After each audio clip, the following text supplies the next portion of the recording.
In 2010, a Russian archaeologist named Alexander Tsibankov was digging through layers of ancient sediment in a cave high in the Altai mountains of Siberia.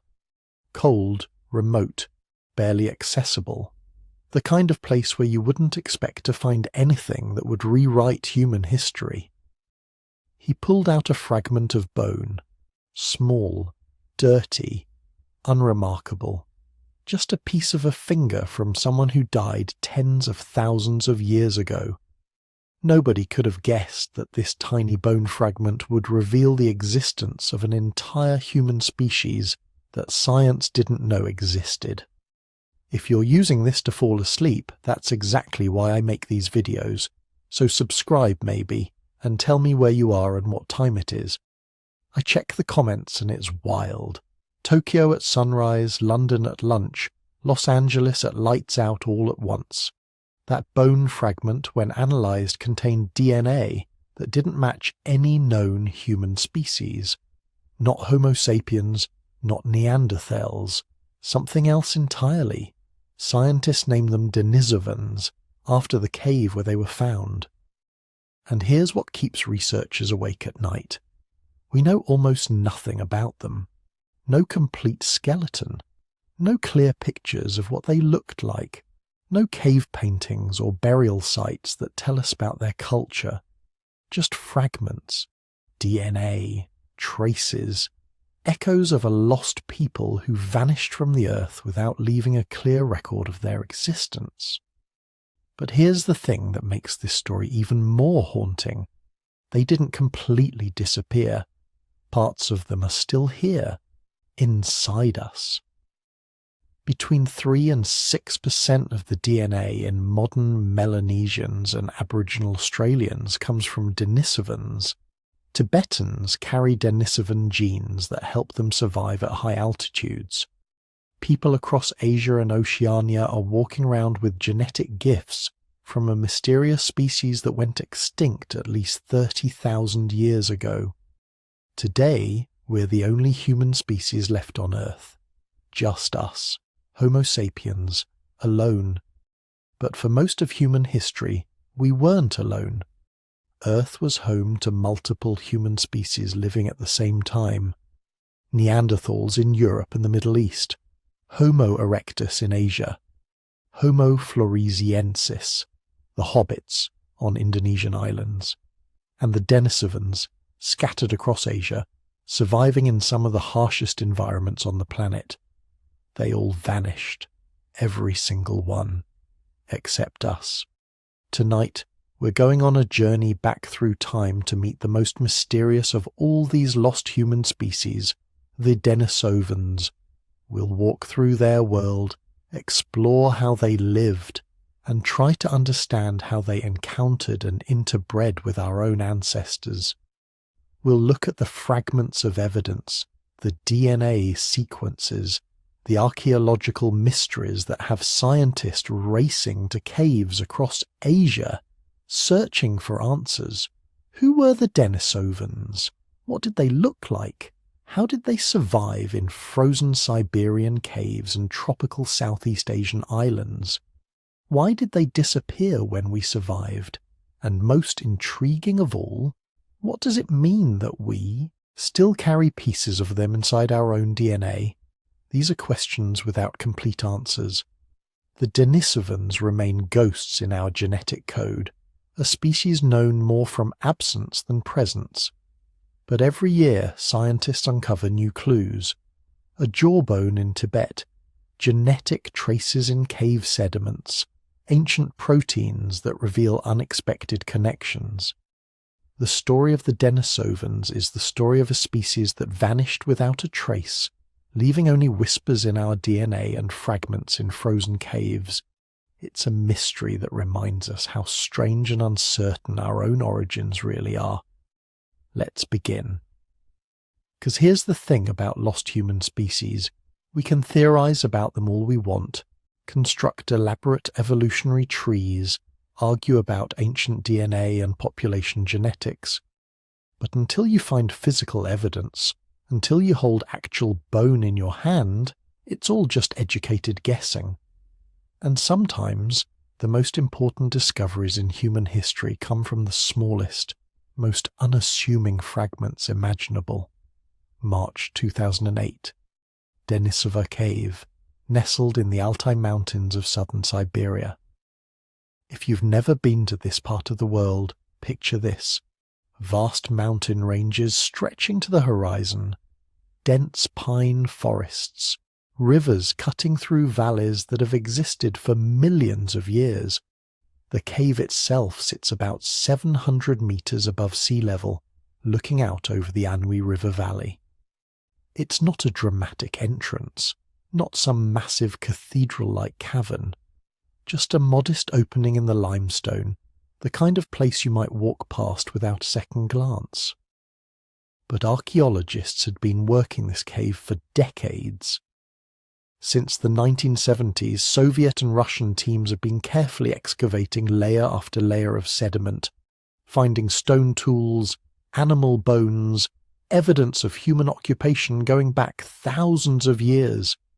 It was a good site, productive, full of information about how ancient people lived in this harsh environment. But nothing particularly groundbreaking. Nothing that would make international headlines. Then, in one of the deeper layers, dating to around 50,000 years ago, a researcher found something. A fragment of bone. A piece of a pinky finger, to be precise. The entire fragment was smaller than a pebble, weighing just a fraction of an ounce, dark brown from age, partially mineralized, unremarkable to look at. In most archaeological excavations, this would have been catalogued, stored, maybe studied briefly, then filed away. Just another human bone fragment from just another archaeological site, except the researchers at Denisova Cave had started doing something different. They were sending bone samples to the Max Planck Institute for Evolutionary Anthropology in Leipzig, Germany, to a lab run by a Swedish geneticist named Svante Pääbo, a man who'd been pioneering techniques for extracting and analysing ancient DNA. DNA that had been sitting in bones for tens of thousands of years, slowly degrading, breaking down into smaller and smaller fragments. Most scientists thought ancient DNA recovery was impossible, that genetic material couldn't survive more than a few thousand years. But Pääbo had been proving them wrong, developing methods to extract, amplify and sequence DNA from Neanderthal bones. And now he was about to do something nobody expected. The finger bone fragment arrived in Leipzig. Standard procedure was to extract DNA and sequence it, expecting it would match either modern humans or Neanderthals. Both species were known to have lived in Siberia during the Ice Age, so this bone had to belong to one of them. It had to. Except when the DNA results came back, they didn't match. Not modern human, not Neanderthal. Something else entirely. At first, the team thought it was contamination. Ancient DNA work is incredibly delicate. A single molecule of modern DNA can contaminate a sample, producing false results. So, they ran the analysis again. Different extraction methods, different sequencing techniques, multiple verification protocols. Every time, the same result. This DNA was human, definitely human, but it was divergent from both known human species. It showed genetic patterns that suggested it had split from the common ancestor of modern humans and Neanderthals around 800,000 years ago, right around the time of that genetic bottleneck we talked about earlier. They had found a third species, an entirely unknown branch of the human family tree, a ghost population that had been living alongside modern humans and Neanderthals for hundreds of thousands of years, and nobody had known they existed. Now, imagine being on that research team. You're looking at DNA sequences on a computer screen, and you realize you're seeing genetic code from a species of human that walked the Earth 50,000 years ago, a species that nobody knew existed.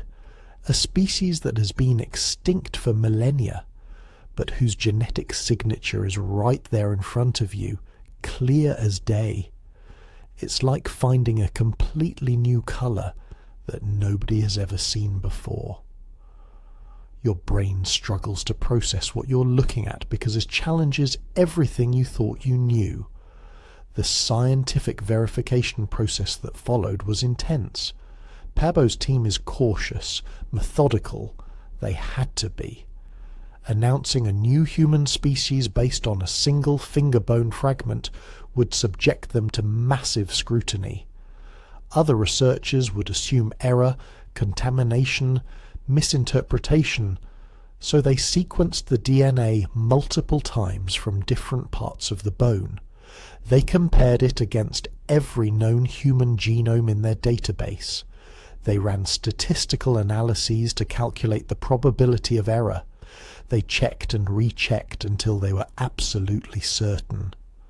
Meanwhile, back in Denisova Cave, archaeologists started looking more carefully at other bone fragments that had been recovered over the years.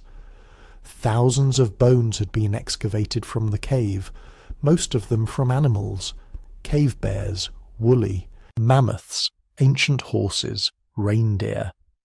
But scattered among them were a few fragments that might have been human, too fragmentary or damaged to identify definitively.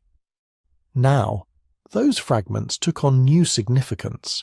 They found teeth, 2 molars, massive things, larger than any modern human teeth, larger even than Neanderthal teeth. One was an adult tooth, the other from a juvenile. Both showed unique characteristics, not quite like anything seen in other human species.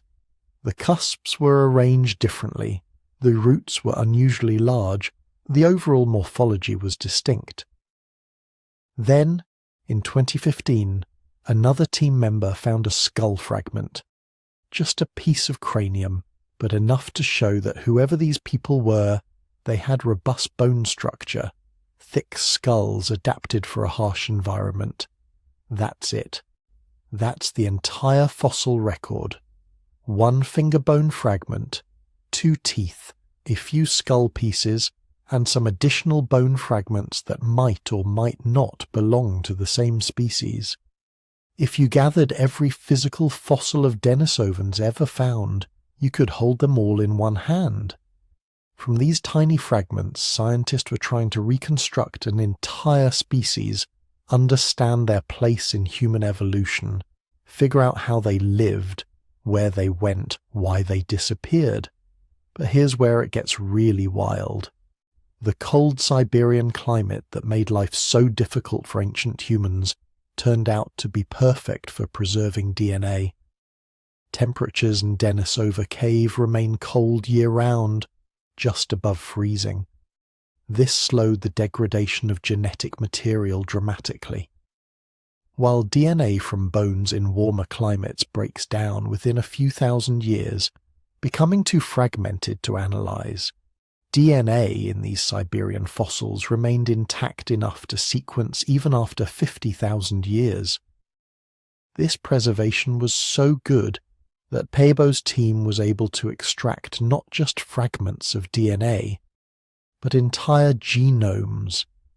They could sequence every chromosome, identify individual genes, even determine which variants of those genes these ancient humans carried. They could literally read the genetic instruction manual that had built these people, cell by cell, generation by generation. It was an unprecedented window into ancient human biology, and that genetic data revealed something shocking. The DNA wasn't just different from modern humans and Neanderthals. It showed evidence of that ancient bottleneck we discussed earlier. The same chromosomal fusion, the same reduced genetic diversity. These people were descendants of the same 1,280 survivors who had made it through 117,000 years of near extinction. They were our cousins, separated by hundreds of thousands of years of evolution, but still fundamentally connected. In December 2010, the team published their findings in Nature, one of the world's most prestigious scientific journals. The paper was titled Genetic History of an Archaic Hominin Group from Denisova Cave in Siberia. Understated, technical, the kind of dry academic language that scientists use. But the implications were explosive. They had discovered a new human species using only DNA, without traditional fossil evidence like complete skulls or skeletons. They had proved that human evolution was far more complex than anyone had imagined, with multiple species coexisting, probably interacting, maybe even competing for resources. The scientific community was stunned. Some researchers were skeptical at first. How could you identify an entire species from a finger bone? What if it was just an unusual individual, a genetic outlier? But as more researchers analyzed the data, ran their own comparisons, examined the statistical evidence, the conclusion became undeniable. This was real. This was a distinct human lineage that had existed alongside our ancestors for hundreds of thousands of years. They needed a name. In scientific tradition, new species are usually named after the place where they're discovered. So these people became Homo sapiens Denisova, later shortened to Denisovans, named after Denis, a Russian hermit who had supposedly lived in the cave in the 18th century. It's a strange legacy, an entire human species named after a religious hermit who probably never knew that ancient people had lived in the same cave thousands of years before him. But finding the fossils and sequencing the DNA was just the beginning. Now came the really hard part, figuring out who these people actually were. Where had they come from? Where had they lived? How had they survived in the harsh Siberian environment? And most importantly, what had happened to them? Because whatever their story was, it ended in extinction. The Denisovans were gone, vanished completely, leaving behind only a handful of bone fragments and the genetic echoes in modern human populations. The cave itself became a kind of time capsule. Archaeologists began re-examining every layer of sediment, every artifact, every bone fragment with new eyes. The cave had been occupied repeatedly over hundreds of thousands of years. Different human groups had lived there at different times, sometimes overlapping. The deepest layers, going back more than 280,000 years, showed evidence of very early human activity. Middle layers contained Neanderthal fossils and tools. Upper layers had modern human remains and more sophisticated stone tools. And scattered through multiple layers were these Denisovan fragments, suggesting they had used the cave repeatedly across vast stretches of time. What emerged was a picture of Denisova Cave as a crossroads, a meeting place where three different human species had lived at various points, maybe even at the same time. The cave sits in a valley that connects the Siberian plains to the north, with the mountain passes leading south into Central Asia. It would have been a natural corridor for migrating animals and the humans who hunted them, a place where different groups might encounter each other, trade, compete, or even interbreed. Because the DNA told one more crucial story. The Denisovan genome showed evidence of interbreeding with both Neanderthals and modern humans, genetic sequences that could only have come from mixing between species. This meant these groups weren't completely isolated. When their ranges overlapped, when they encountered each other in places like this Siberian valley, they didn't just fight. They also formed relationships, had children together, created family lines that carried DNA from multiple human species. We are all products of these ancient encounters, all carrying genetic heritage from species that no longer exist.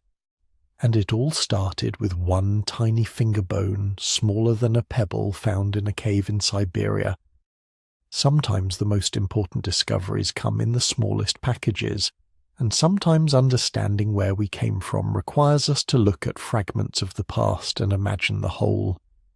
But who exactly were these mysterious Denisovans? What did they look like? How did they live? That's where the story gets even more fascinating. Here's the really wild part about the Denisovans. We know they existed. We know they were widespread. We know they interbred with our ancestors, but we have almost no idea what they actually looked like. Think about that for a second. We have exactly one nearly complete fossil, a tiny fragment of finger bone found in a Siberian cave. That's it. That's what we're working with. One pinky bone from a teenage girl who died about 50,000 years ago. Oh, and a few teeth. 3 molars to be precise. And a jawbone discovered in Tibet. That's the entire physical evidence we have for an entire human species that ranged across half of Asia for hundreds of thousands of years. But here's where modern science gets absolutely mind-blowing. From that finger bone, from those teeth, from that jawbone, and most importantly from the DNA extracted from them, geneticists have managed to reconstruct an entire species. Not just that they existed, but who they were, where they lived, how they adapted, and even, through some incredibly sophisticated analysis, hints about what they might have looked like. Let's start with what the DNA tells us. When researchers at the Max Planck Institute first sequenced the genome from that finger bone, they expected to find either a Neanderthal or an early modern human. What they found instead was something completely unexpected, a genetic signature that was different from both. Different enough that they were looking at an entirely distinct human species. The genetic divergence showed that Denisovans had split from Neanderthals roughly 400,000 years ago. To put that in perspective, modern humans and Neanderthals split from a common ancestor maybe 600,000 years ago. So Denisovans were our cousins, but slightly more distant cousins than Neanderthals were. But the really fascinating part comes when geneticists started looking at what makes Denisovan DNA different. Not just different in a random mutation kind of way, but different in ways that tell us about physical traits. There's a technique now, relatively new, called DNA methylation analysis. Basically, it looks at how genes are turned on or off, which can tell you about body structure, facial features, even skin and hair color. Using this technique on the Denisovan genome, researchers have been able to create what amounts to a genetic police sketch. And what emerges is both familiar and alien. Denisovans were big. Probably bigger than modern humans, possibly bigger than Neanderthals. The few bones we have suggest robust builds, heavy bone structure, massive teeth. Those 3 molars found in Denisova Cave, they're huge, larger than Neanderthal molars, which are already larger than ours. We're talking teeth that would look comically oversized in a modern human mouth. The jawbone found in Tibet, the Siahi mandible as it's called, tells a similar story. It's massive, heavily built, with a pronounced chinlessness that reminds us these were not modern humans. The muscle attachment points suggest enormously powerful jaw muscles. These were people who could process tough foods that would leave us with sore jaws for days. But size isn't everything. The really interesting stuff is in the adaptations, because the Denisovans weren't just living in one place. They were spread across an absolutely enormous geographic range. From the Altai Mountains of Siberia, where that finger bone was found, all the way to Southeast Asia, down into Indonesia, across to the Philippines, and up to the high-altitude Tibetan plateau. That's not just impressive, that's unprecedented. We're talking about a range that includes some of the most extreme and varied environments on Earth. Arctic conditions in Siberia, tropical rainforests in Indonesia, the oxygen-starved heights of the Himalayan plateau. And here's what's incredible. They didn't just survive in these places, they thrived. They adapted so completely that their genetic innovations are still helping modern humans live in these environments today. Let's talk about that Tibetan jawbone for a minute, because it's one of the most important Denisovan fossils we have. Found in Denisova Cave at 3,280 meters above sea level, this jawbone sat in a cave for 160,000 years. 160,000 years. That makes it the oldest Denisovan fossil we have, and proof that they were living at high altitudes far earlier than anyone imagined possible. Living at that altitude isn't easy. The air is thin. There's about 40% less oxygen than at sea level. Most people who try to live at those heights without proper acclimatization suffer from chronic mountain sickness, headaches, fatigue, difficulty breathing, eventually organ damage. But the Denisovans figured it out. And we know how they did it because the genetic solution they developed is still present in modern Tibetan populations. It's a gene variant called EPAS1, sometimes called the superathlete gene because it helps the body use oxygen more efficiently. Modern Tibetans have this gene. Genetic analysis shows they got it from Denisovans through interbreeding thousands of years ago. It's one of the clearest examples we have of ancient humans passing on a crucial survival adaptation to modern populations. But altitude adaptation was just one of their tricks. Genetic analysis of modern populations across Asia and Oceania shows multiple Denisovan gene variants that helped with all kinds of environmental challenges, immune system genes that protected against local diseases, metabolic genes that helped process different types of foods, even genes that affected skin pigmentation and body fat distribution.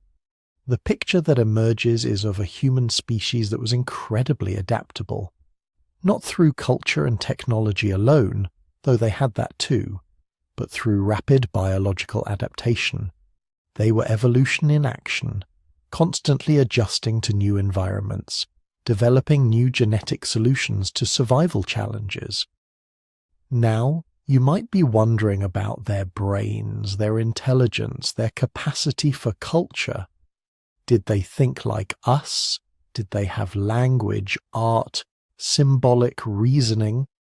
Here's where things get frustrating because we have so little archaeological evidence. But what we do have is suggestive, very suggestive. In Denisova Cave, where that finger bone was found, archaeologists have discovered sophisticated stone tools, jewelry made from animal bones and teeth, even a bone needle suggesting they made tailored clothing. The cave shows evidence of controlled fire use, organized living spaces, systematic processing of animal remains. This isn't primitive behavior. This is sophisticated cultural activity that requires planning, skill transmission across generations, probably language. More tantalizing are hints that Denisovans might have been the first human species to develop maritime technology. There's evidence they reached islands in Southeast Asia that would have required open water crossings, the Philippines, for instance. To get there from mainland Asia requires crossing stretches of ocean that would have been at least 40 miles wide even during the ice ages when sea levels were lower. That means boats, not just rafts or logs to cling to, but actual boats capable of carrying people across open ocean. That requires sophisticated knowledge of materials, construction techniques, navigation. It requires the ability to teach these skills to others, to maintain knowledge across generations. We have no direct evidence of Denisovan boats, of course. Wood doesn't preserve for 50,000 years. But the presence of Denisovan DNA in modern populations on these islands tells us they got there somehow, and the most plausible explanation is that they built boats. Now, let's talk about how Denisovans compared to their cousins, the Neanderthals and modern humans. Genetically, they were closer to Neanderthals than to us. The split between Denisovans and Neanderthals happened about 400,000 years ago, while the split between these two groups and modern humans happened around 600,000 years ago. But despite being closer to Neanderthals, Denisovans seem to have been more geographically expansive. Neanderthals were successful, no doubt about it, but they were primarily a European and Western Asian species. Denisovans range much farther, adapting to a much wider variety of environments. In terms of physical characteristics, Denisovans seem to have been more robust than modern humans, but possibly less specialized for cold environments than Neanderthals. Those big teeth and powerful jaws suggest they might have been processing tougher foods than either of their cousin species. Brain-wise, we can only make educated guesses.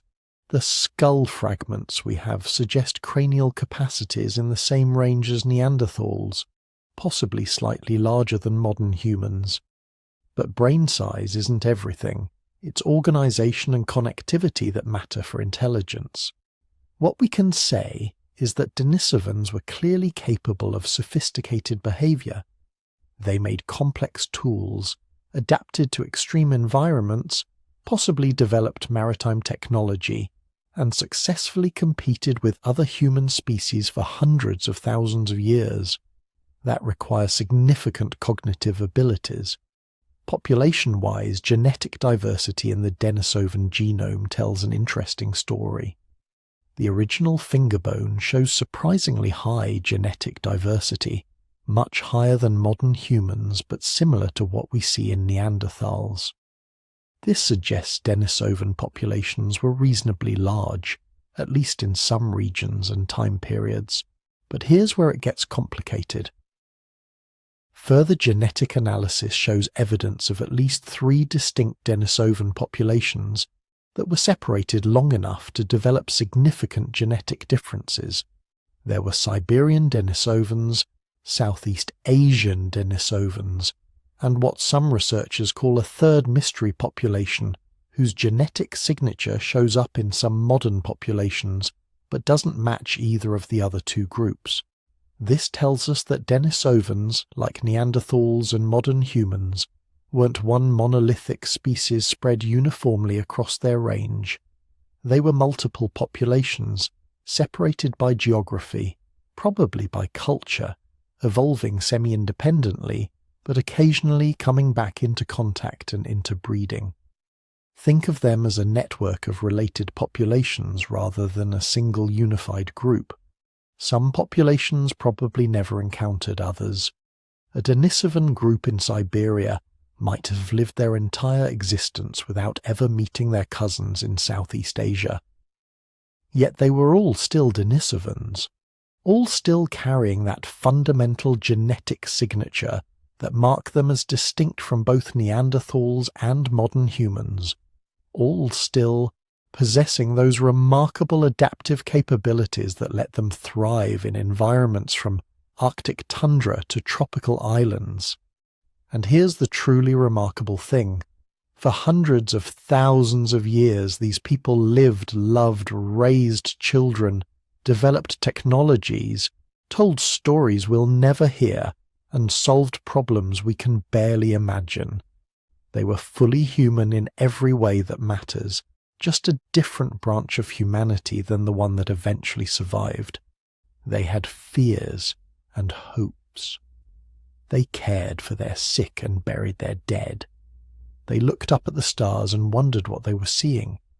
They felt joy and pain and everything in between, and then they vanished. Not suddenly, not all at once, but gradually, over thousands of years, their populations dwindled until one day, somewhere, the last Denisovan died and an entire branch of humanity ended. But not completely, because they left us something. They left their genes scattered through modern populations like messages in bottles, washing up on the shores of our genome.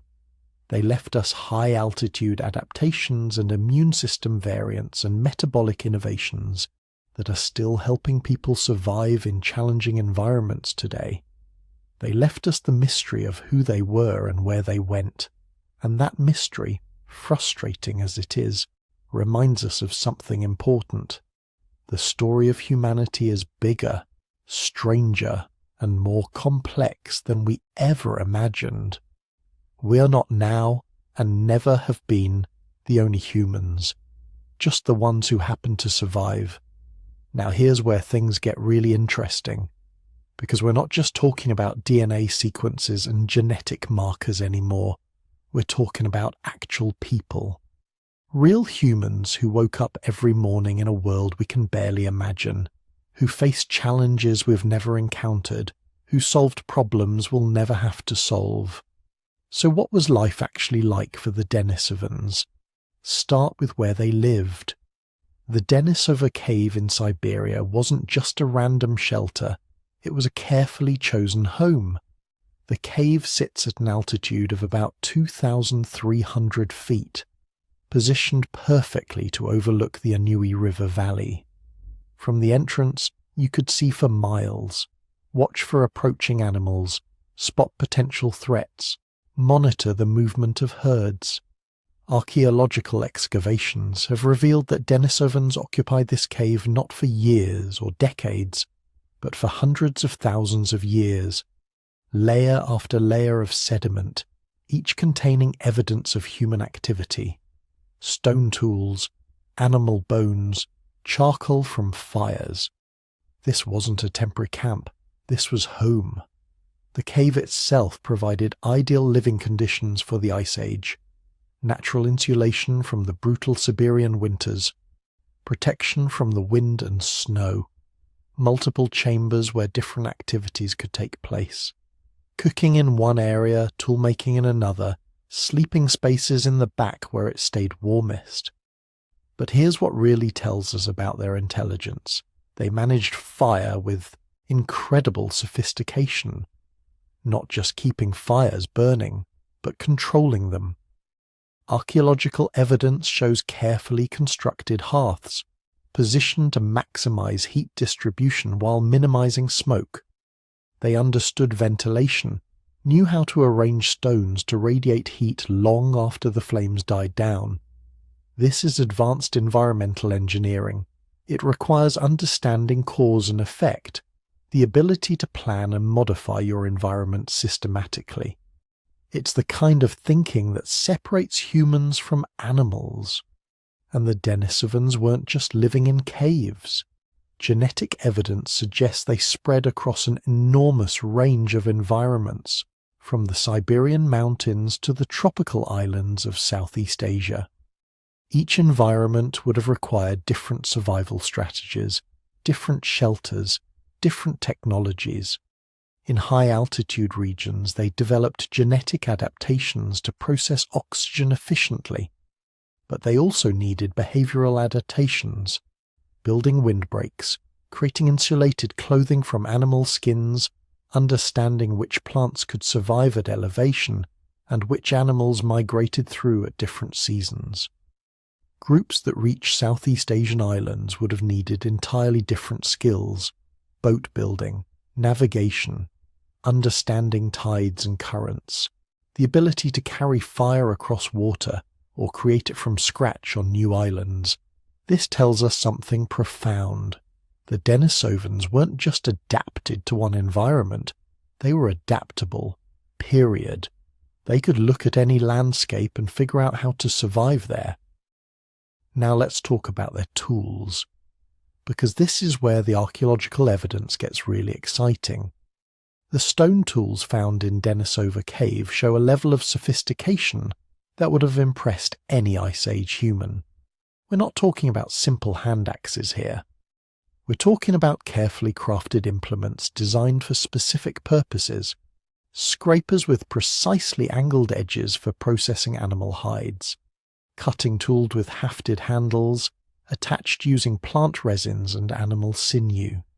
Projectile points designed to be launched from spears, or possibly even primitive atlatls, spear throwers that multiplied the force of a human arm. But the real showstopper, the artifact that made archaeologists completely reassess Denisovan cognitive abilities, was discovered in 2008. A polished green stone bracelet. Now, jewellery might not sound impressive, but this wasn't just decoration. This was a technological marvel. The bracelet was made from chlorite, a stone that's difficult to work. It had been carefully shaped, drilled with a hole using some kind of boring tool, then polished to a smooth finish. The level of craftsmanship rivals anything produced by modern humans of the same period. To create this bracelet required planning, specialized tools, and hours of patient work. You don't make something like this because you need to. You make it because you want to, because you understand abstract concepts like beauty and status. This is symbolic thinking at its finest. The bracelet served no practical survival purpose. It existed purely as a symbol, probably of status or group membership. It tells us Denisovans had developed the cognitive capacity for art, for creating objects that held meaning beyond their physical properties. They were thinking symbolically, abstractly, exactly like modern humans. The food evidence is equally fascinating. Animal bones excavated from Denisova Cave tell a story of sophisticated hunting strategies. Not just opportunistic scavenging, but systematic predation. They hunted everything from massive woolly mammoths to smaller game like horses and bison. The bone assemblages show evidence of selective butchery, taking the most nutritious parts, processing hides for leather, extracting marrow for its high-fat content. But they weren't just hunters. Plant remains suggest they gathered systematically, collecting nuts, berries, and edible roots. Some evidence suggests they might have processed plant foods to make them more digestible, grinding seeds or cooking tubers to break down tough fibers. This is what anthropologists call a broad-spectrum diet, not specializing in one food source, but exploiting everything the environment offered. It's a sign of intelligence, flexibility, the ability to adapt to changing conditions. When mammoth herds moved away, they switched to smaller game. When plant foods were scarce in winter, they relied more heavily on stored meat and processed marrow. When both were scarce, they probably caught fish from the river and trapped small mammals. This dietary flexibility is one reason they survived for so long. They weren't dependent on any single resource. If one food source failed, they had alternatives. The social structure is harder to reconstruct, but we can make some educated guesses based on genetic evidence and archaeological patterns. First, they lived in small groups, probably extended family units of maybe 20 to 40 individuals, large enough to defend territory and share labour, small enough that everyone could know everyone else personally. The genetic evidence shows something interesting, though. Low genetic diversity within groups, but significant differences between groups. This suggests they practiced exogamy, marrying outside their immediate family group. Young women or men would leave their birth group to join another, creating kinship networks between distant communities. This is sophisticated social organization. It requires understanding abstract kinship relationships, the ability to maintain alliances with groups you might not see for months or years. It's the kind of social complexity that requires language, planning, and long-term thinking. The cave occupation patterns suggest possible seasonal movements. Heavy occupation during brutal winter months when the cave's shelter was essential, lighter occupation during summers when groups might have spread out to exploit seasonal resources. But even when groups dispersed, they maintained connections. The similar tool technologies found across vast distances suggest knowledge sharing. The genetic evidence of interbreeding shows they were meeting, communicating, forming relationships across enormous geographical ranges. They had created what anthropologists call a cultural network, not just individual groups surviving in isolation, but an interconnected web of communities sharing information, technologies, and genes. Now, living through the Ice Age required more than just good tools and clever hunting strategies. It required understanding your environment at a deep, almost intuitive level. The Denisovans mastered this. They learned to read weather patterns, predict seasonal changes, understand animal behavior. They knew which caves would flood during spring thaw and which would stay dry. They understood where animals would migrate and when.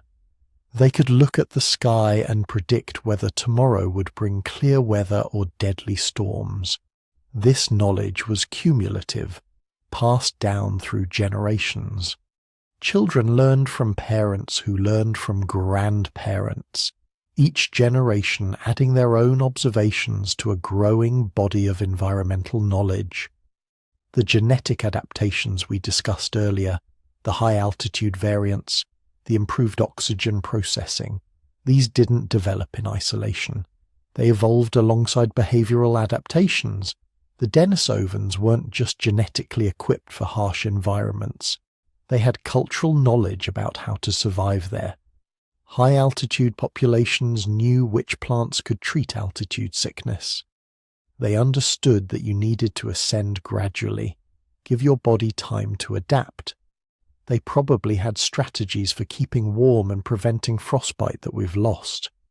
And they were creating art, not just a bracelet, but possibly cave paintings, carved figures, decorative objects that haven't survived or haven't been found yet.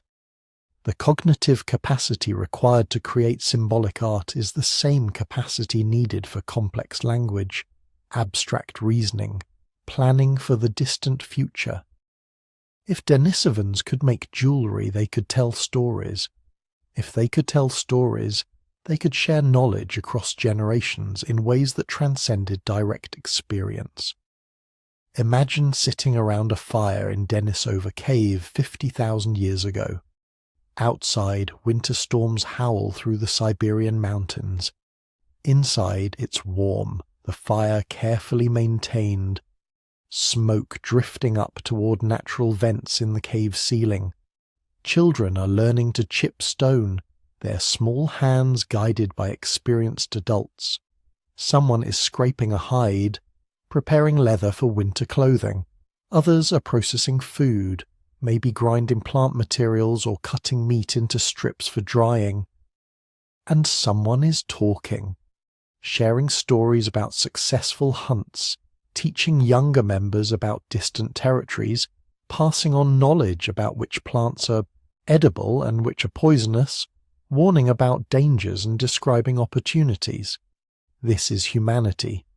Not modern human specifically, but human in the deepest sense. People caring for each other, teaching their children, planning for the future, creating beauty alongside utility. The Denisovans weren't primitive. They weren't evolutionary dead ends. They were sophisticated, intelligent, fully human in every way that matters. They just weren't us. They were their own species, following their own evolutionary path, developing their own solutions to the challenges of Ice Age survival. And for hundreds of thousands of years, those solutions worked perfectly.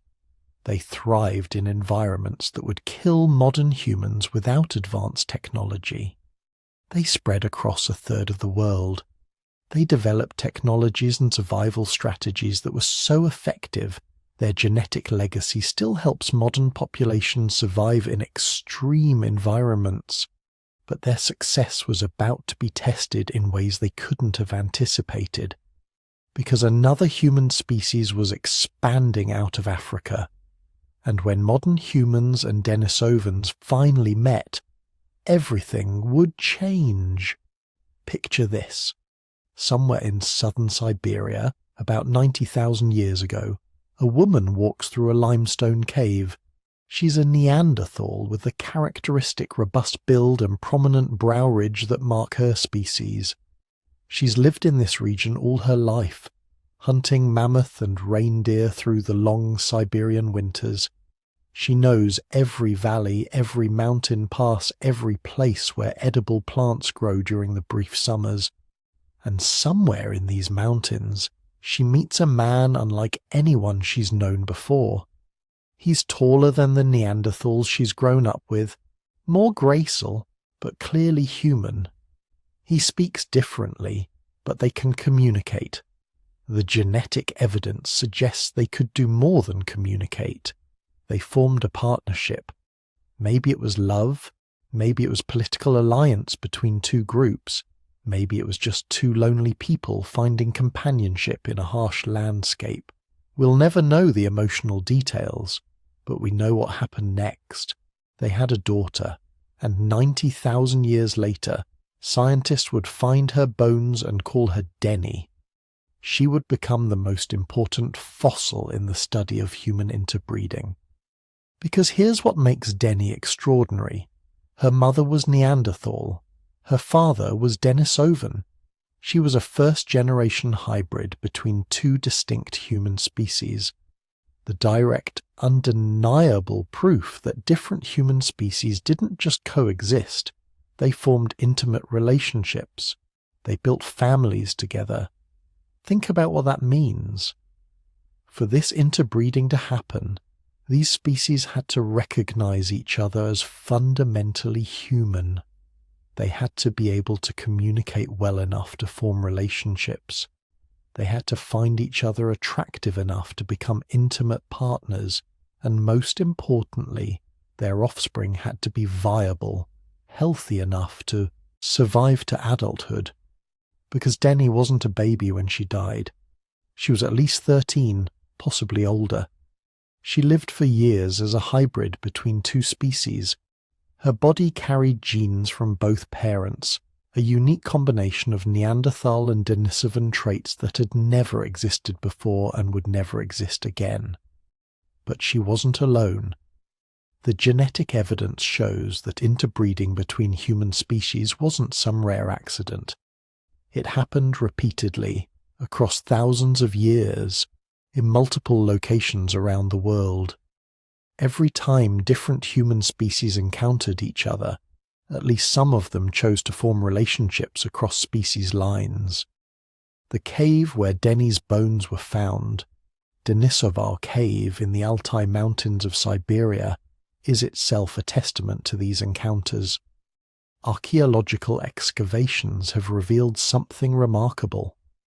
This single cave was occupied by all three major human species at different times over a period of more than 300,000 years. Denisovans lived there first, leaving behind stone tools and bone fragments dating back perhaps 300,000 years. They used the cave as a seasonal shelter, probably during harsh winters when the mountains became impassable. Then Neanderthals arrived, moving into the cave around 200,000 years ago. For tens of thousands of years, the two species apparently alternated occupancy. Sometimes Denisovans controlled the cave, sometimes Neanderthals. Sometimes, the evidence suggests, both groups were present at the same time. Different layers of the archaeological deposits show overlapping occupation. Tools from both species mixed together, hearths that show evidence of both Neanderthal and Denisovan fire-making techniques. And finally, much later, modern humans arrived. Around 45,000 years ago, Homo sapiens reached the Altai Mountains and began using Denisova Cave themselves. This cave was a crossroads of humanity, a place where three evolutionary paths converged, separated by hundreds of thousands of years of independent evolution, yet still capable of recognizing each other as kin. But the question that haunts researchers is, what were these encounters actually like? When a Neanderthal group met a band of Denisovans at the entrance to a cave, What happened next? The Romantic interpretation suggests peaceful coexistence. Groups meeting at territorial boundaries, trading goods, sharing information about resources and dangers, occasionally intermarrying to cement alliances between communities. There's some evidence for this. The genetic data shows that interbreeding produced viable, healthy offspring who survived to reproduce themselves. That suggests these weren't violent encounters resulting in rape and coercion, but consensual relationships between individuals who saw each other as potential partners. Moreover, the archaeological record shows evidence of cultural exchange, stone tool technologies that appear to spread from one species to another, ornamental objects that show similar artistic traditions across species lines, hunting strategies that seem to be shared between Neanderthal and Denisovan populations. But there's a darker possibility too. The frequency of interbreeding was actually quite low. Most Neanderthal DNA and most Denisovan DNA shows no sign of mixing with other species, which means that while interbreeding did happen, it was relatively rare. Maybe most encounters were hostile, different human species competing for the same caves, the same hunting grounds, the same resources. Groups actively avoiding each other, maintaining territorial boundaries through threats and occasional violence. Interbreeding might have happened primarily in border zones, places where territories overlapped and small groups of individuals from different species occasionally encountered each other away from their main populations. The truth probably lies somewhere between these extremes. Some encounters peaceful, others violent. Some resulting in lasting alliances, others in conflict and displacement. Just like human societies today, ancient human species probably had complex, varied relationships with their neighbours. But here's what the genetic evidence tells us for certain. When interbreeding happened, it was successful. The hybrid offspring survived. They were healthy enough to have children of their own, and those children carried genes from both parent species, genes that spread through subsequent populations, genes that many of us still carry today. Modern humans outside Africa have between 1 and 4% Neanderthal DNA. People of Asian and Oceanian descent have additional Denisovan DNA, sometimes as much as 5% in populations like the Melanesians. Some individuals even show evidence of multiple interbreeding events in their ancestry. Neanderthal genes from one ancestor, Denisovan genes from another, creating a genetic mosaic that represents thousands of years of intermittent contact between species. The geographic distribution of these genes tells us where the encounters probably occurred. Neanderthal DNA in modern humans suggests interbreeding happened in the Middle East, probably around 60,000 years ago, when the first modern humans left Africa and encountered Neanderthals who'd been living in the region for hundreds of thousands of years. Denisovan DNA appears in Asian populations, suggesting encounters happened as modern humans spread eastward across Asia. The highest levels of Denisovan ancestry appear in islands Southeast Asia and Melanesia, indicating that Denisovans had successfully colonized these regions and that modern humans encountered them there. Some researchers think there were multiple waves of Denisovan interbreeding, different Denisovan populations at different times contributing genes to modern human populations. The genetic evidence shows at least 2 distinct Denisovan lineages interbred with modern humans, and there might have been more that we haven't detected yet. But perhaps the most fascinating question is what these encounters were like on a personal level. When a Neanderthal woman looked at a Denisovan man, what did she see? Someone exotic but recognizably human. Someone whose language she could partially understand, whose gestures and expressions conveyed familiar emotions. or someone alien, different enough to be disturbing, yet similar enough to be intriguing? The capacity for these species to interbreed tells us they were remarkably similar biologically, similar enough that their reproductive systems were compatible, similar enough that the complex developmental processes that build a human body could incorporate genetic instructions from two different species and still produce a viable organism. That's actually quite rare in nature. Most species that are separated by hundreds of thousands of years of evolution can't successfully interbreed. And when they do, the offspring are usually sterile, like mules born from horses and donkeys. But human hybrids weren't sterile. They were fully functional members of their communities, capable of having children who were themselves healthy and fertile. This suggests that despite hundreds of thousands of years of separation, despite adapting to completely different environments and developing distinct physical characteristics, all human species shared a fundamental biological unity. The genetic bottleneck had created a common foundation that persisted even as populations diverged. We were all still human, all still carrying the chromosomal fusion that marked us as descendants of those 1,280 survivors, all still compatible at the most basic genetic level. The archaeological evidence hints at cultural exchange too. In sites where different human species overlapped, we sometimes find evidence of shared technologies. Neanderthals in regions where they encountered modern humans show more sophisticated tool-making techniques than Neanderthals in isolated populations. Modern humans in regions where they encountered Denisovans show evidence of cold weather adaptations that might have been learned from their cold-adapted neighbours. There are even suggestions that symbolic behaviour, things like art and ornament making, might have spread between species. Some of the earliest modern human art in Europe appears shortly after modern humans encountered Neanderthals, and it shows stylistic similarities to earlier Neanderthal symbolic objects. Did modern humans learn from Neanderthals?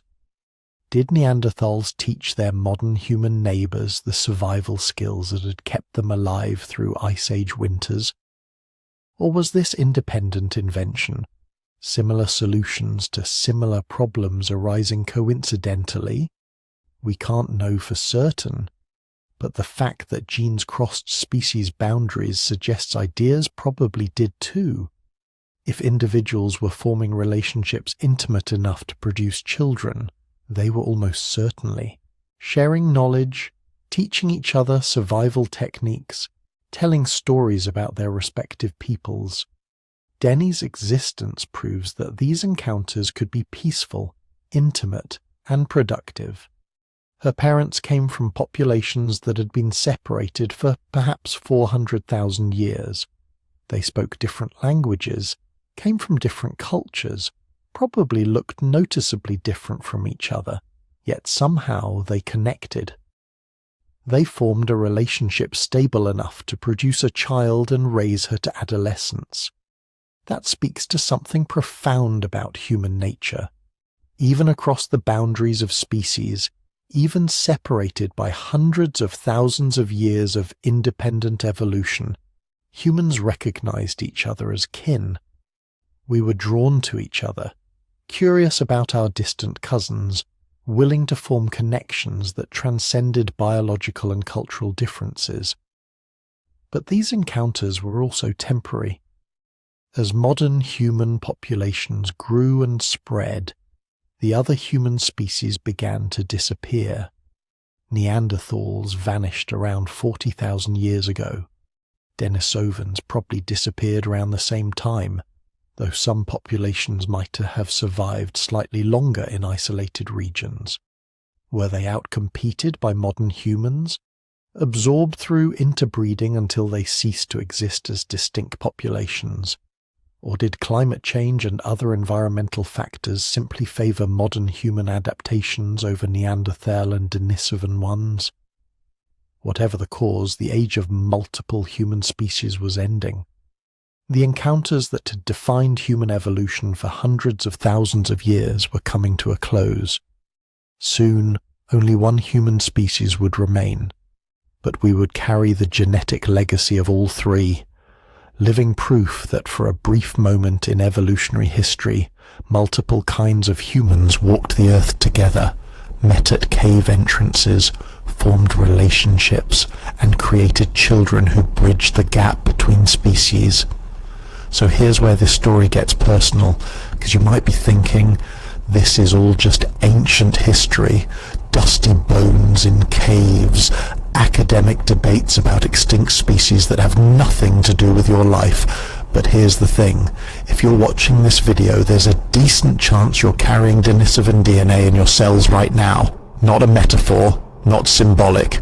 Actual genetic sequences that were copied from Denisovan chromosomes into your ancestors' genomes tens of thousands of years ago, and they're still there, still functioning, still affecting how your body works today. Let me break down exactly what we're talking about. When scientists started analyzing the genomes of modern human populations around the world, they found something shocking. People from different regions carried different amounts of ancient human DNA. Europeans and Asians had Neanderthal DNA. That much they expected. But populations in Melanesia, the island chains northeast of Australia, they had something else.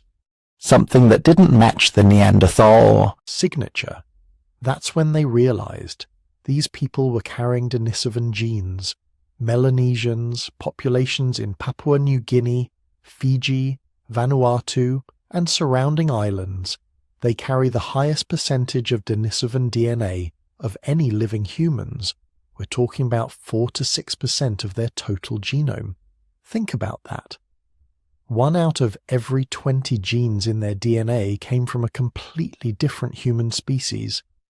Aboriginal Australians also carry significant Denisovan ancestry, typically around 4%, and various populations across Southeast Asia show Denisovan DNA percentages ranging from 1 to 3%. The Philippines, Indonesia, Malaysia all show evidence of ancient interbreeding. But here's where it gets really wild. Tibetans, people living on the high plateau of Central Asia, they carry a specific piece of Denisovan DNA that's practically a miracle of evolutionary adaptation. It's a gene called EPAS1, and it does something that should be impossible. It lets humans live comfortably at altitudes where other people can barely breathe. Let me explain how incredible this is. When most humans try to live above 13,000 feet, their bodies struggle, the air is thin, oxygen levels are low. Your body responds by producing more red blood cells, trying to capture every bit of available oxygen. Sounds good, right? Except it's not. Too many red blood cells makes your blood thick, sluggish. It increases risk of blood clots, strokes, miscarriages in pregnant women. It's a survival mechanism that becomes dangerous over the long term. People who move to high altitudes from low altitude regions often develop serious health problems from this overproduction of red blood cells. But Tibetans don't have this problem. They can live at 14,000, 15,000, even 16,000 feet without their bodies going into this dangerous overproduction mode. Their blood remains at healthy red blood cell levels even in thin air. For years, scientists couldn't figure out why. Then they sequenced Tibetan genomes and found the answer. The EPAS1 gene, a variant that came directly from Denisovans. This gene regulates how the body responds to low oxygen. The Denisovan version tells the body to stay calm, don't overproduce red blood cells, work smarter, not harder. It's like having a built-in altitude adjustment that other humans lack. Here's what makes this so remarkable. Scientists estimate that this gene entered the modern human gene pool between 30,000 and 40,000 years ago. Some Denisovan population living in the high mountains of Central Asia met some group of modern humans. They interbred, and a few of those hybrid children inherited this altitude adaptation gene. Then, over thousands of years as modern humans spread across the Tibetan plateau, natural selection went to work. People with the Denisovan gene variant could live and work at high altitudes more effectively. They had more surviving children. They passed on the gene more successfully. Today, 87% of Tibetans carry this Denisovan gene variant. In less than 40,000 years, which is nothing in evolutionary terms, a gene from an extinct species became nearly universal in an entire human population. That's natural selection in action. That's evolution happening fast enough that we can actually track it. But the altitude gene isn't the only Denisovan gift in our DNA. Immune system genes, these might be even more important. When modern humans left Africa and spread across the world, they encountered new environments with new pathogens, bacteria and viruses they had never been exposed to before. They had no immunity, no genetic defenses. But the Denisovans and Neanderthals, they'd been living in Asia and Europe for hundreds of thousands of years. They'd been exposed to every local disease, and natural selection had equipped them with immune system genes specifically adapted to fight these regional pathogens. When modern humans interbred with Denisovans, we didn't just get random DNA, we got an instant upgrade to our immune systems. Think of it like downloading an antivirus update, except instead of software, it's actual genetic code that helps your cells recognize and fight off infections. Scientists have identified several immune system genes that modern Asian and Oceanian populations inherited from Denisovans. These genes help regulate inflammatory responses. They help cells recognize viral infections faster. They improve the body's ability to fight off certain types of bacteria. Some of these genes show evidence of strong positive selection, meaning they spread rapidly through populations because they provided such significant survival advantages. There's also evidence that Denisovan DNA helped modern humans adapt to island environments.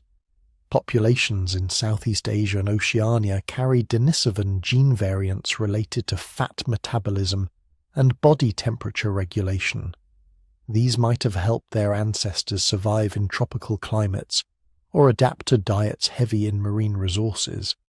We're still figuring out exactly what all these genes do, but the pattern is clear. Denisovan DNA gave modern humans tools to survive in environments where we otherwise would have struggled. Now let's talk numbers, because the percentage of Denisovan DNA in modern populations tells a story about ancient human migration and interbreeding patterns. Most people of purely African descent carry 0 Denisovan DNA. Makes sense, right? Denisovans lived in Asia, and if your ancestors never left Africa, they never encountered Denisovans. People of purely European descent typically carry little to no Denisovan DNA, usually less than 0, 1% if any.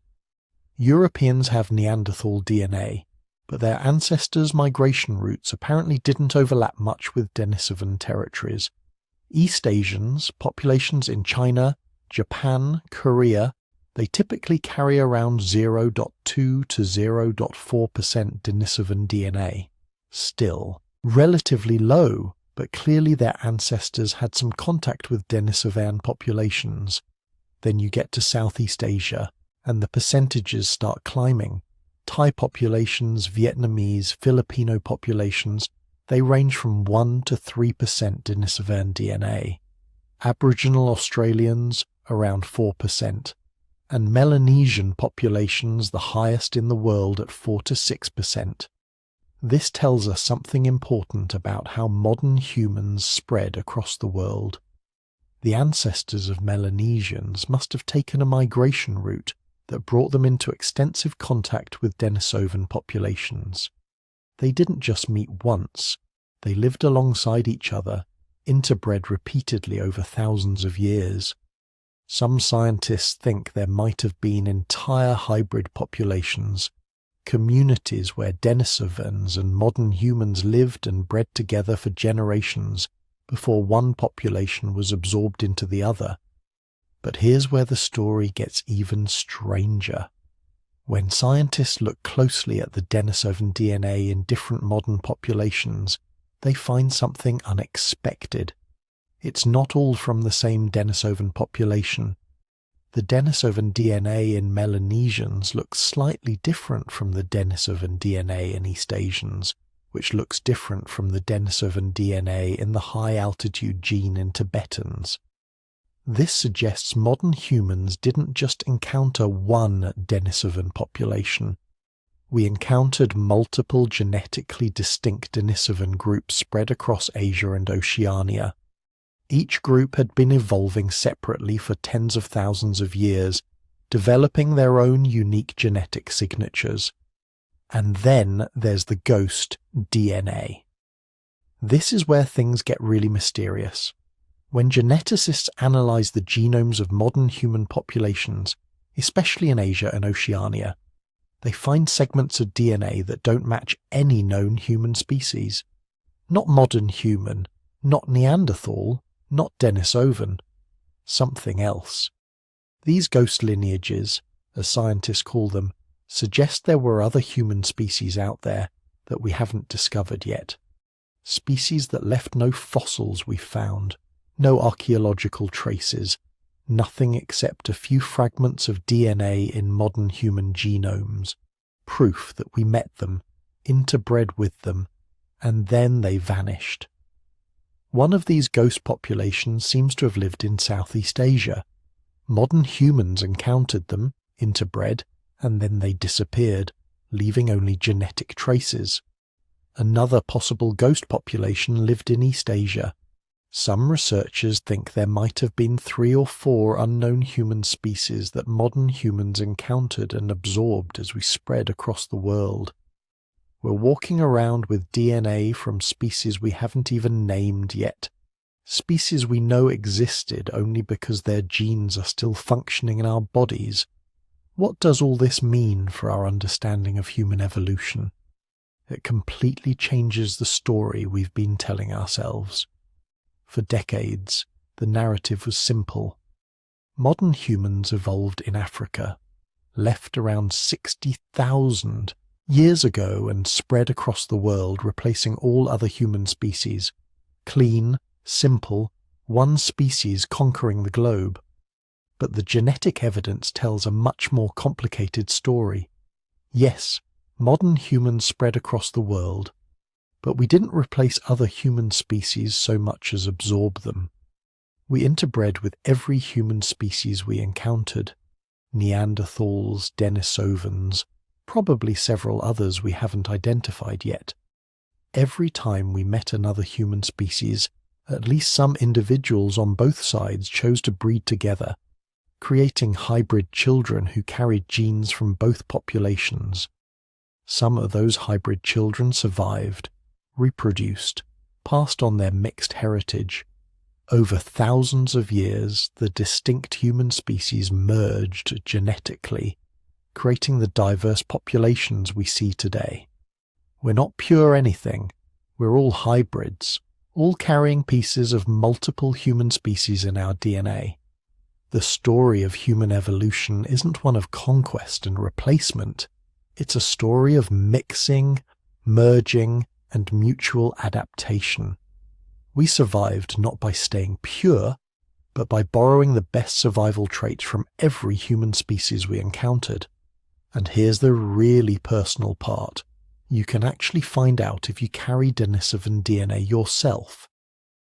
Direct-to-consumer genetic testing companies now include ancient human ancestry in their reports. If you've done 23andMe, Ancestry DNA, or similar services, you can check your results to see if you have Neanderthal or Denisovan ancestry. If your ancestors came from East Asia, Southeast Asia, or Oceania, you almost certainly carry at least some Denisovan DNA.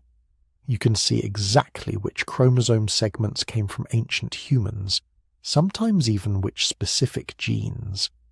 It's one thing to read about ancient history in a textbook. It's another thing entirely to see proof in your own genetic code that your ancestors lived alongside other human species, loved them, had children with them, and passed down their genes through hundreds of generations to you. Those Denisovan genes in your DNA, they're not just remnants of the past. They're functioning pieces of your biology, affecting how your body works right now.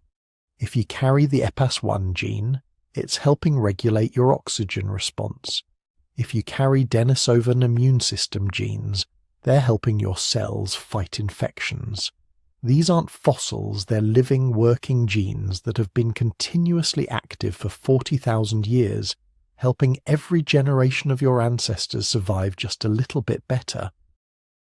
We are not separate from the Denisovans. We are their continuation, their legacy, their immortality.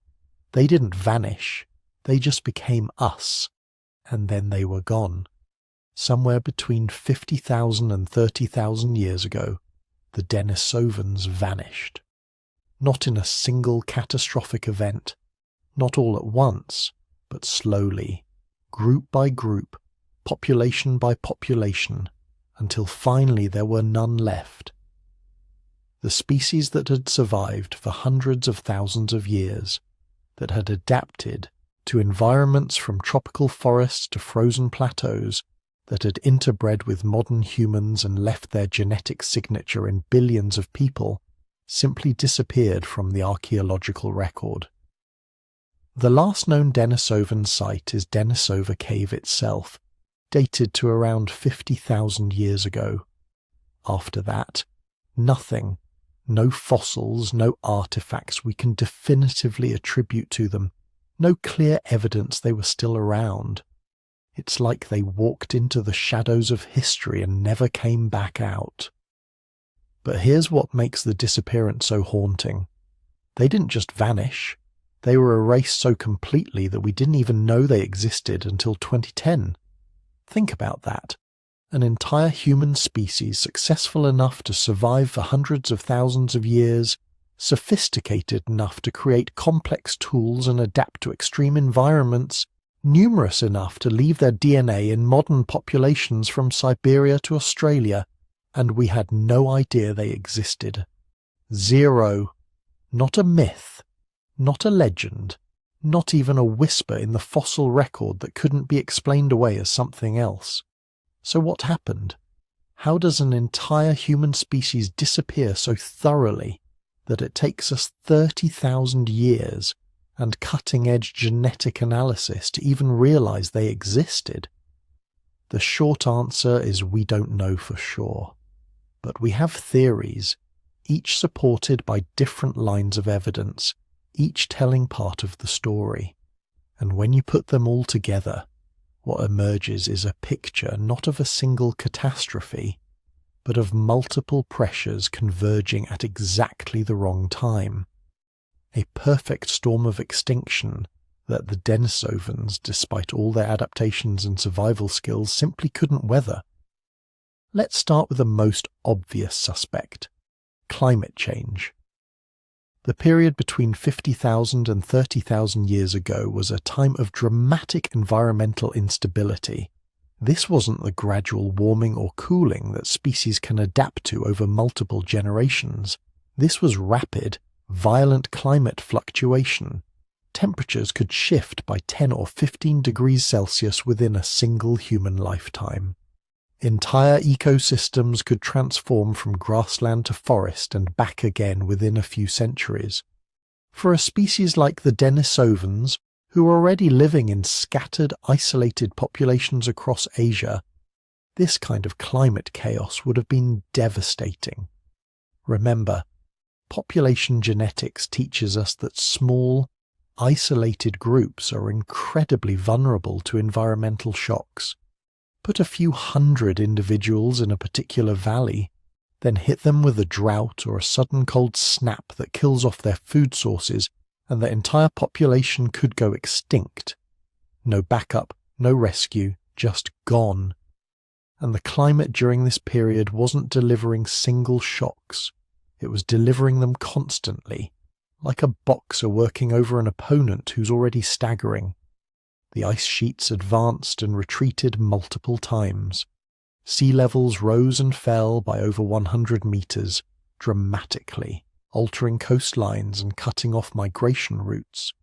Monsoon patterns shifted, turning reliable rainfall zones into deserts and vice versa. Each climate shift would have created winners and losers among Denisovan populations. Some groups in some locations would have thrived when conditions changed. Others would have struggled, and some would have died out completely. Over thousands of years, this process would have steadily whittled down the total Denisovan population, eliminating groups one by one until there weren't enough left to maintain a viable breeding network. But climate change alone probably wasn't enough to wipe them out. After all, the Denisovans had survived climate chaos before. They were the descendants of bottleneck survivors, remember? Their ancestors had made it through 117,000 years of near extinction. They knew how to handle difficult conditions. No, what made this period different was the arrival of competition. Specifically, competition from us, modern humans. Around 60,000 years ago, Homo sapiens began leaving Africa in significant numbers, and we didn't just trickle out. We exploded across the landscape, moving faster and spreading further than any previous human migration. Within 30,000 years, our ancestors had reached Australia, Europe, and the far corners of Asia. Every place they went, they encountered other human species, and everywhere they encountered other human species, those species eventually disappeared. This wasn't necessarily violent. We like to imagine dramatic confrontations, wars between human species, genocidal campaigns, and maybe some of that happened. But the evidence suggests most of the displacement was more subtle, more economic. Modern humans and Denisovans were competing for the same resources, the same hunting territories, the same water sources, the same caves and rock shelters, and in that competition, modern humans had advantages. We had more sophisticated tools. The period around 50,000 years ago marks the beginning of what archaeologists call the Upper Paleolithic Revolution, an explosion of human technological innovation. Bow and arrow technology, throwing spears with atlatls that could kill from 100 meters away, nets for fishing, sewing needles that allowed creation of fitted clothing for cold climates. Modern humans were inventing new tools faster than Denisovans could adapt. We also had more complex social organization.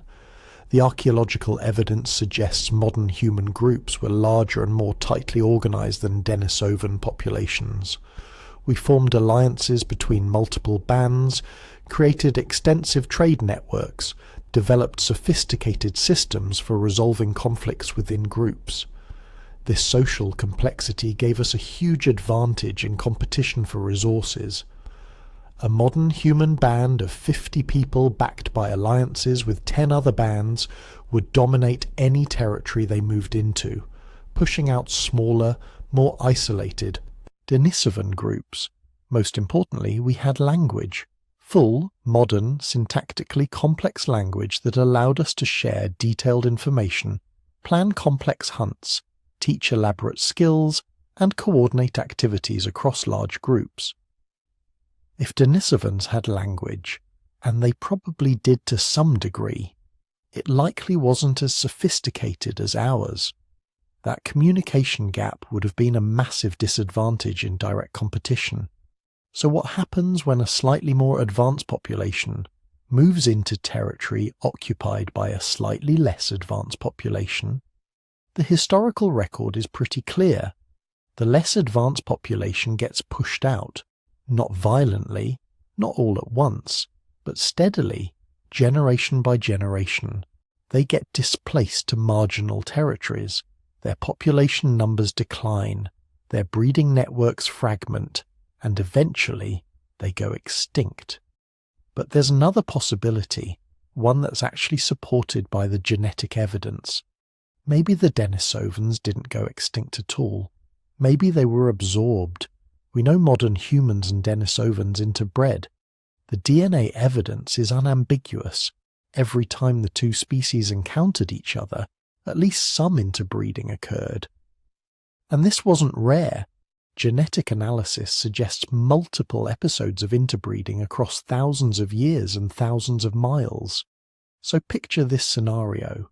Modern human populations move into Denisovan territory. There's competition, sure, but also cooperation, trading of goods, sharing of knowledge, and inevitably intermarriage. Over time, the distinct Denisovan populations become smaller as individuals join modern human groups. Maybe some Denisovan women marry into modern human bands. Maybe some modern human men join Denisovan groups. Each generation, the genetic and cultural boundaries get blurrier. After a few thousand years of this process, there might not be any pure Denisovans left. But there wouldn't need to be. Their genes would survive, incorporated into the expanding modern human population. Their knowledge and technologies would survive, adopted and adapted by modern humans. Their languages might even survive, contributing words and grammar structures to modern human speech. From a genetic perspective, this is extinction. The distinct Denisovan lineage ends. But from a broader perspective, it's more like merger and acquisition. The Denisovans didn't disappear so much as they became part of something larger. There's also a darker possibility we have to consider: disease. When different human populations that have been separated for hundreds of thousands of years suddenly come into contact, pathogens can jump between them with devastating effects. Modern humans leaving Africa would have carried African diseases that Denisovans had never encountered. We would have had no immunity to Asian diseases the Denisovans carried. The result could have been epidemic outbreaks that devastated both populations. But here's the critical difference.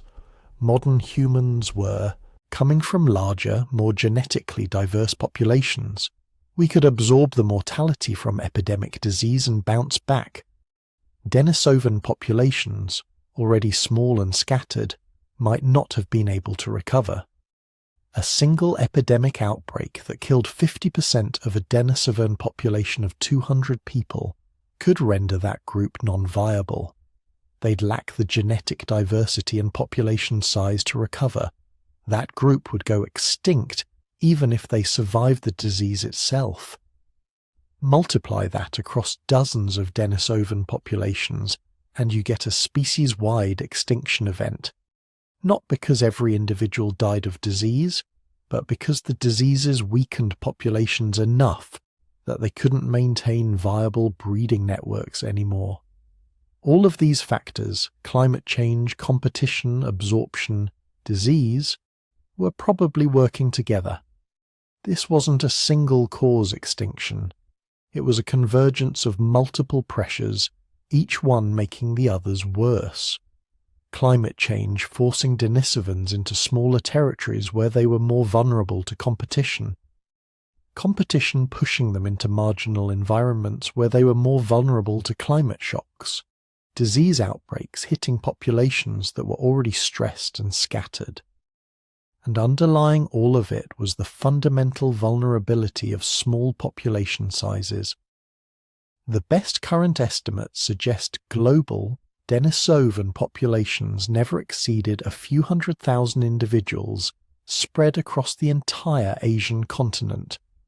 Compare that to modern humans, who numbered in the millions by 40,000 years ago and were still expanding rapidly.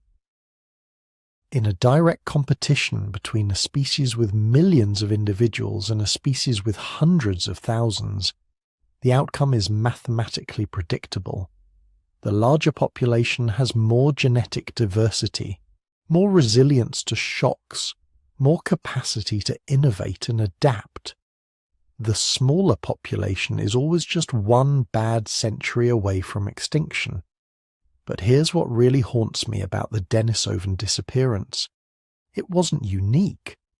During the same period, between 50,000 and 30,000 years ago, multiple other human species went extinct. The Neanderthals disappeared around 40,000 years ago. Homo floresiensis, the tiny hobbit humans of Indonesia, vanished around 50,000 years ago. Homo erectus, which had survived for nearly 2 million years, finally went extinct sometime in this period. One by one, every human species except Homo sapiens disappeared, and in every case, the disappearance coincided with the arrival of modern humans in their territory. That's not a coincidence. That's a pattern. We didn't deliberately exterminate our evolutionary cousins, probably, but our arrival consistently marked the beginning of their end. Why did we survive when they didn't? What made us different? The answer probably lies in all the small advantages adding up. Slightly better tools, slightly better organization, slightly better communication, slightly larger population sizes. None of these advantages were overwhelming on their own. In a direct confrontation, a Neanderthal or Denisovan could probably beat a modern human. But evolution doesn't care about individual confrontations. It cares about reproduction and survival across generations. And in that longer game, our small advantages compounded into dominance. By 30,000 years ago, we were alone. The only human species left on the planet, all those other lineages, all those alternative versions of humanity gone. And for 30,000 years we didn't even know they existed. We thought human history began with us, that we were the only version of humanity that ever mattered. But there's one more twist to this story. We don't actually know that the Denisovans are completely gone. The last definitive evidence is from 50,000 years ago. But the absence of evidence isn't evidence of absence. There are vast regions of Asia that have barely been explored archaeologically. Remote mountain valleys, isolated islands, dense forests, where a small population could potentially have survived for thousands of years longer than we think. Some researchers speculate that Denisovan populations might have persisted in isolated pockets until as recently as 15,000 years ago, maybe even later. There are stories among indigenous populations in parts of Asia about ancient people who lived in the mountains who looked different from modern humans. Are these just myths, or are they folk memories of actual encounters with late surviving Denisovans? We don't know, and unless we find more fossils or archaeological sites from late periods, we may never know. What we do know is that somewhere between 50,000 and 30,000 years ago, the Denisovans crossed a threshold from which they couldn't return. Their populations dropped below the minimum viable size. The last breeding networks collapsed.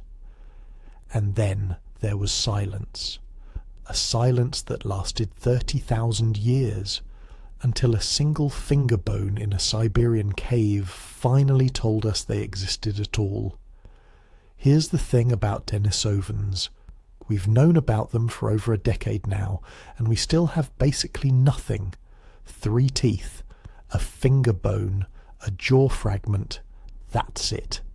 That's the entire physical fossil record of a human species that lived across half of Asia for hundreds of thousands of years and interbred with our ancestors enough times that billions of people today carry their DNA. It's like trying to understand dinosaurs when all you've got is a single claw, a tooth, and maybe part of a vertebra. Except we know way more about most dinosaur species than we do about Denisovans, and that drives scientists absolutely crazy. Because every piece of genetic evidence they find just raises more questions. The search for Denisovan fossils has become one of the most intense hunts in paleoanthropology.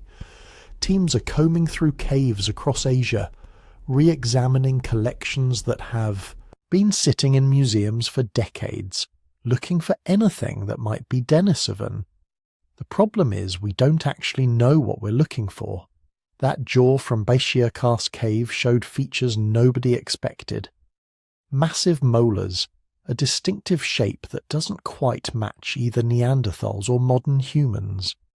So how many fossils are sitting in storage right now, labelled as something else, waiting for someone to take a second look with modern genetic techniques?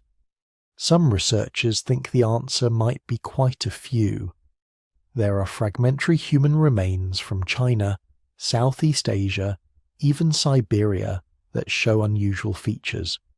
Not quite modern human, not quite Neanderthal. Some of these have been given their own species names over the years: Homo erectus, Homo heidelbergensis, various local variants. But what if some of them were actually Denisovans? What if we've been staring at Denisovan fossils for years without realizing it? The challenge is that extracting DNA from old fossils is incredibly difficult. It requires specialized labs, careful contamination control, and bones that have been preserved under exactly the right conditions. Most fossils, especially in warm, tropical regions where Denisovans seem to thrive, have no recoverable DNA at all. The proteins break down, the genetic material degrades, and you're left with mineralized bone that tells you almost nothing about who that individual was or what species they belong to. But here's where things get really interesting. Technology is changing the game completely. In the last few years, scientists have developed techniques that would have seemed like science fiction a decade ago. They can now extract ancient DNA from sediment, not from bones or teeth, but from dirt. Think about that for a second. Every time an animal or human lived in a cave, they shed skin cells, hair, left behind waste, bled from injuries. All of that contains DNA, and some of it gets preserved in the soil. For years, nobody thought it would be possible to find it, much less sequence it. But new techniques are so sensitive that they can identify species from tiny fragments of degraded genetic material mixed in with millions of years of accumulated dirt. This technology was tested at Denisova Cave, and the results were stunning. The sediment layers told a story that the fossils alone never could. Denisovans had lived in that cave not just once, but repeatedly over hundreds of thousands of years. Different populations coming and going, sometimes overlapping with Neanderthals, sometimes with modern humans. The cave had been a crossroads of human species, and the dirt remembered everything. Now researchers are taking this technique to caves across Asia, and they're finding Denisovan DNA in places nobody expected. Southeast Asian caves that showed no obvious human fossils are turning up genetic evidence of Denisovan occupation. High-altitude sites in Tibet, coastal caves in island Southeast Asia, even sites in Mongolia and northern China. Each new finding expands our understanding of where these people lived and how adaptable they really were. But the sediment DNA is also revealing something else, something that's making the whole picture even more complicated. There wasn't just one Denisovan population. There were multiple groups, genetically distinct, sometimes separated by hundreds of thousands of years of evolution. The first Denisovan genome sequence from that pinky finger bone showed a population that split from Neanderthals around 400,000 years ago. But DNA from other specimens, from the jaw found in Tibet, from sediment layers in various caves, shows different genetic signatures. Some of these groups seem to have been as genetically different from each other as Neanderthals were from modern humans. which raises the uncomfortable possibility that Denisovan might not have been a single species at all, but rather a whole cluster of related species that we've lumped together because we don't have enough fossils to tell them apart. Modern human populations in Papua New Guinea and Australia carry DNA from one Denisovan group. Populations in East Asia carry DNA from a different group. Some people in Southeast Asia show genetic traces of interbreeding with yet another distinct Denisovan population. The genetic evidence suggests there might have been at least 3, maybe 4 or 5 different Denisovan species or subspecies spread across Asia, each adapted to different environments, each with their own evolutionary history. This is making researchers completely rethink the human evolutionary tree. Instead of a neat branching diagram with Neanderthals in one place, Denisovans in another, and modern humans in a third, the reality seems to have been far messier. Multiple human species and subspecies spreading across overlapping ranges, occasionally interbreeding when they're met, but mostly living separate lives in their own ecological niches. Right now, excavations are happening at dozens of sites across Asia, all hoping to be the one that finally finds a reasonably complete Denisovan skeleton. There are particularly promising caves in southern China, where researchers have found teeth and bone fragments with unusual features. There are high-altitude sites in Tibet where genetic evidence suggests substantial Denisovan populations lived for tens of thousands of years. There are caves in Laos, Vietnam, even Indonesia, where sediment DNA is turning up Denisovan traces. Each of these sites might hold the key to understanding what these people actually looked like. Because right now we're still basically guessing. The jaw suggests they were robust, with large teeth. The finger bone suggests they were big-boned, heavily built. But was that true of all Denisovan populations, or just some of them? Did the groups living at high altitude look different from the groups living in tropical forests? Were there as many physical differences between Denisovan populations as there are between modern human populations? And then there's the really big question, the one that keeps anthropologists up at night. What were Denisovans actually capable of? What was their cognitive ability? Did they have language? The archaeological evidence is frustratingly ambiguous. Stone tools found in Denisovan layers are sophisticated, but not dramatically different from those made by Neanderthals or early modern humans. There's no obvious Denisovan art, no clear evidence of symbolic behaviour like the cave paintings left by modern humans or the burial practices of Neanderthals. But absence of evidence isn't evidence of absence, especially when you're working with such a sparse fossil record. Some researchers argue that the genetic evidence of successful adaptation to radically different environments, from the Tibetan plateau to tropical islands, suggests sophisticated problem-solving abilities. You don't figure out how to live at 15,000 feet altitude without serious cognitive firepower. You don't build boats capable of crossing open water without abstract reasoning and planning abilities. The Denisovan DNA that helped modern humans adapt to high altitudes and island environments had to come from populations that had already solved these challenges themselves. The debate gets even more interesting when you consider language. If Denisovans and modern humans could interbreed successfully, and if those offspring were fertile enough to pass on Denisovan genes that are still present in billions of people today, that suggests they weren't just physically compatible. They had to be socially compatible too. They had to be able to communicate, form relationships, integrate into each other's groups at least occasionally. Could you do that without language? Could two human species maintain enough social connection to interbreed repeatedly over thousands of years if they couldn't actually talk to each other? Most researchers think the answer is no, which suggests Denisovans probably had language, Maybe not identical to modern human language, but sophisticated enough for complex communication. But we can't prove it. Not with 3 teeth and a finger bone. Not even with genetic evidence.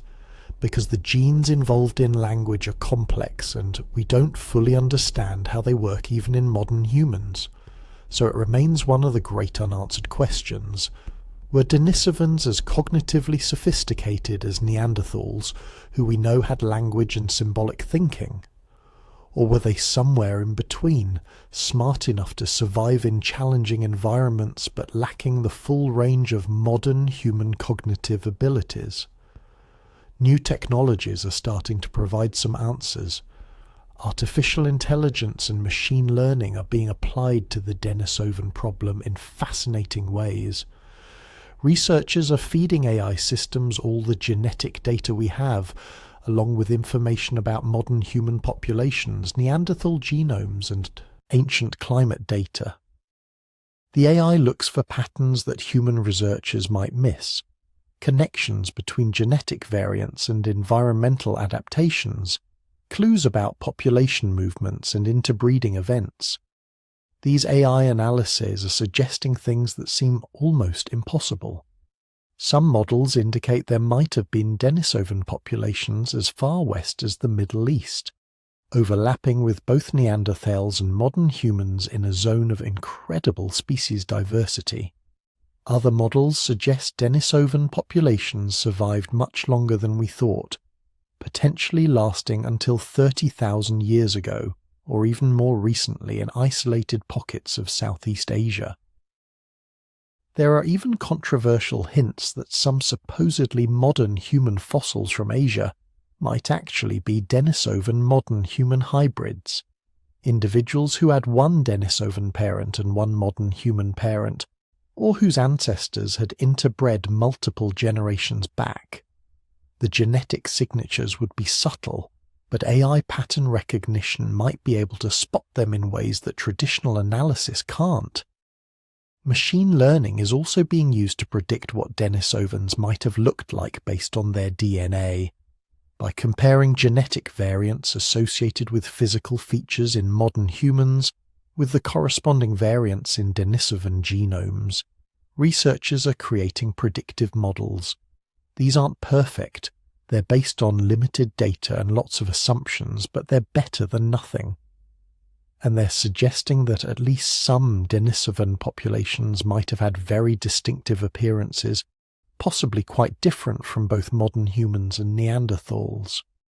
But all of this raises profound questions that go way beyond just understanding one extinct human species. Every new discovery about Denisovans forces us to reconsider what it means to be human.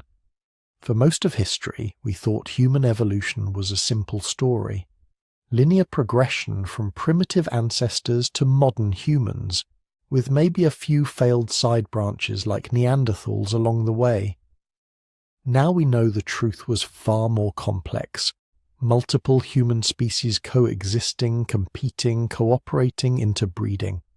The boundaries between species were blurry, not sharp lines.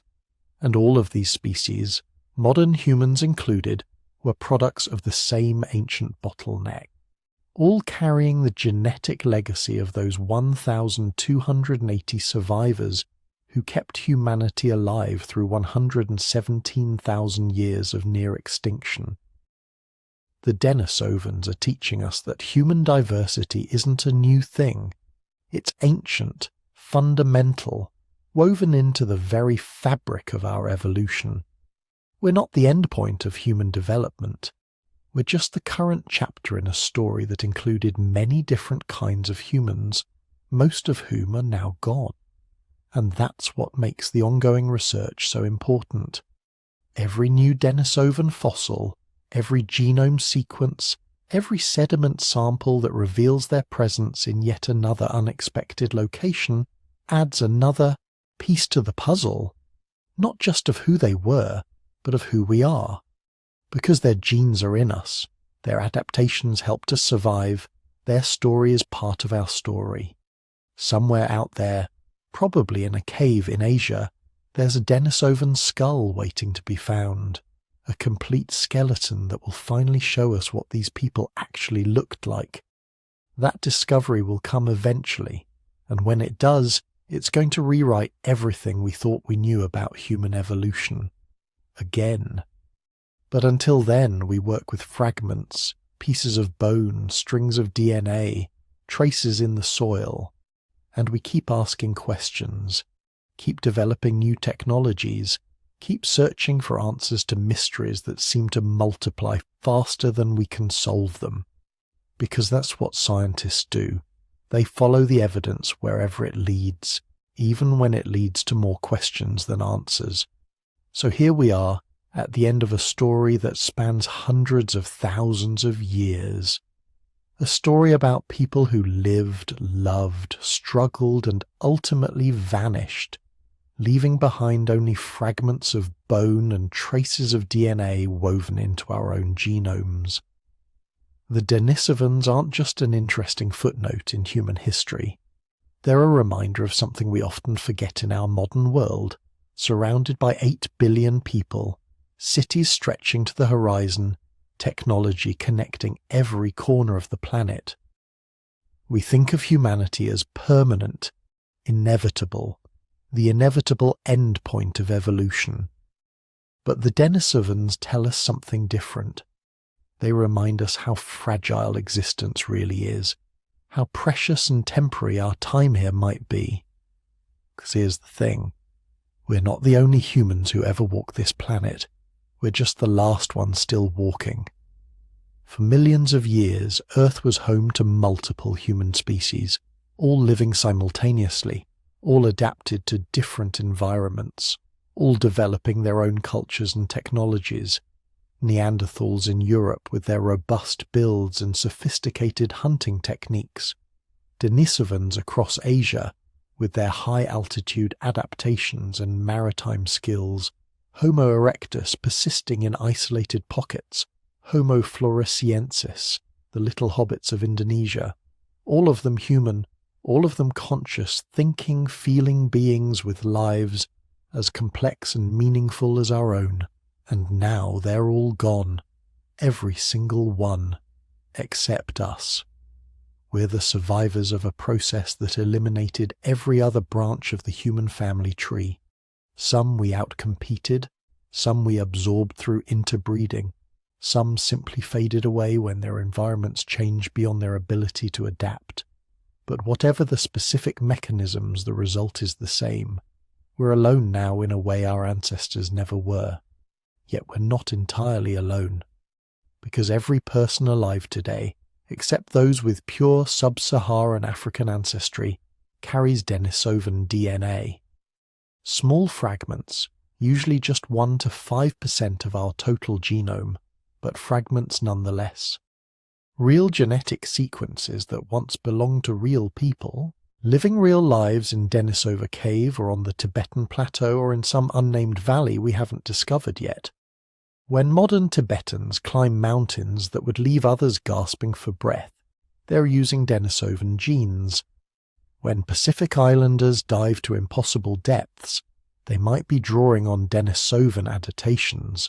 When any of us fights off an infection using immune system genes inherited from these vanished cousins, we're quite literally surviving because they survived long enough to share their DNA with our ancestors.